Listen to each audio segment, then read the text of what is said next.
আসসালামু আলাইকুম everyone, welcome to my channel Shrabani's journey. আমার আজকের ভ্লগটি হলো বিশ্ববিদ্যালয় প্রস্তুতির 6ষ্ঠ দিনের পড়া নিয়ে। পড়ার রুটিনটি আমি অলরেডি পোস্ট করে দিয়েছি আমার ইউটিউব চ্যানেলে এবং ফেসবুক পেজে। তারপরেও আমি ডেসক্রিপশন বক্সে আজকের পড়ার রুটিনটা দিয়ে দিব। এখন যে পড়াগুলো আমি পড়ব এগুলোর ভিডিও ক্লাস আমি সকালে করে নিয়েছি, আর এখন শুধু বই থেকে পড়ে নিব। তো প্রথমেই আমি বাংলা দিয়ে শুরু করছি। বাংলার বিদ্রোহী কবিতাটা আমি পড়ে নিলাম মেন বই থেকে, আর এমসিকিউ যেগুলো ছিল সেগুলো অভিযাত্রী বই থেকে পড়েছি। কবিতাটি পড়া শেষ করে মানব কল্যাণ গল্পটি পড়ছিলাম। তো এর মধ্যেই কিছু লাইন লাস্টে, প্রথম পৃষ্ঠার লাস্টের কিছু লাইন আমার ভালো লেগেছিল, যেগুলো আমি হাইলাইট করে রেখেছি। এখানে এমন লেখা ছিল যে নবীর কাছে একজন ভিক্ষা চাইতে এসেছিল, তো নবী তাকে ভিক্ষা না দিয়ে একটা কুড়াল কিনে দিয়েছিল, যেটা দিয়ে সেই লোকটি বন থেকে কাঠ সংগ্রহ করে বাজারে বিক্রি করবে এবং সেখান থেকেই তার রোজগার হবে। এভাবে ভিক্ষা করার চেয়ে স্বাবলম্বী হয়ে মর্যাদা নিয়ে বাঁচা ভালো। যাই হোক, তো আমি গল্পটা পড়া শেষ করে ব্যাকরণ অংশে চলে গেছি। ব্যাকরণ অংশের সন্ধি আর বাক্য প্রকরণ পড়া ছিল আজকের। তো সন্ধি যেহেতু আমি ক্লাসে পড়ে নিয়েছি, আর বই থেকে শুধু এমসিকিউগুলো দেখে নিচ্ছিলাম।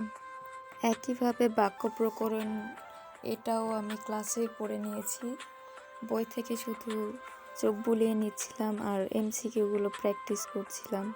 এছাড়াও আমি সমার্থক শব্দ পড়েছি, পরিভাষা পড়েছি, এক কথায় প্রকাশ পড়েছি, বাগধারা পড়েছি।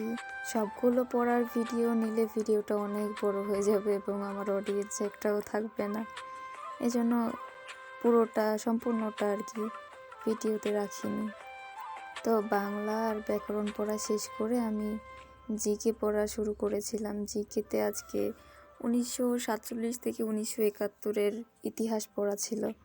তো জিকেতেও আমি প্রথমে রিডিং পড়েছি আর এরপরে এমসিকিউ পড়ে নিয়েছি, এরপরে নিজে নিজে এমসিকিউ টেস্ট করেছি। আর আমি যেহেতু অনলাইনে কোচিং করি, তো আমার অনলাইনে পরীক্ষা চলছে অলরেডি, সেখানে আমি পরীক্ষাও দিয়েছি, যদিও মার্ক ভালো ছিল না, তারপরে পরীক্ষা দিয়েছি। পড়ার পরে আসলে সেটা কতটুকু মনে রাখতে পেরেছি সেটা জানার জন্য হলেও পরীক্ষা দেওয়া উচিত বলে আমি মনে করি, কারণ সেখান থেকে যদি আমি ভুলগুলো ধরতে পারি তো পরে এগুলো শুধরাতে পারবো।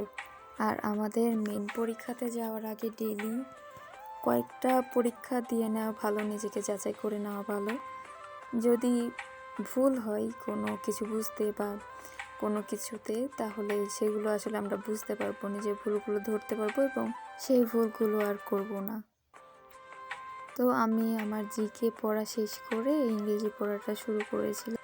ইংরেজি টেক্সট বুক এবং সেকেন্ড পেপার দুইটাই পড়ছি, কারণ আমাদের পরীক্ষার খুব একটা সময় নেই। আমরা ডেইলি 2 পার্ট করে পড়লেই পরীক্ষার আগে পড়া শেষ করতে পারবো। গ্রামার পার্টের ক্লাসিফিকেশন অফ ভার্ব এইটা আমার পড়া ছিল, প্রিপোজিশন পড়া ছিল, সাথে স্টোরি ছিল, আর টেক্সট বুকের ইউনিট 3 পড়া ছিল। তো আমি জয়কলির ইংলিশ বিচিত্রা থেকে ক্লাসিফিকেশন অফ ভার্ব এটা পড়ে নিলাম, যদিও ক্লাসে আগে আমার পড়া ছিল। তো এখান থেকে এমসিকিউ টেস্ট করেছি, সেলফ টেস্ট যেগুলো ছিল সেগুলো করেছি। আর বইয়ের লাস্টে আমি আসলে মেন বইটা পড়তে পারিনি, এজন্য ইংলিশ বিচিত্রা থেকেই ইউনিট 3টা পড়ে নিয়েছিলাম।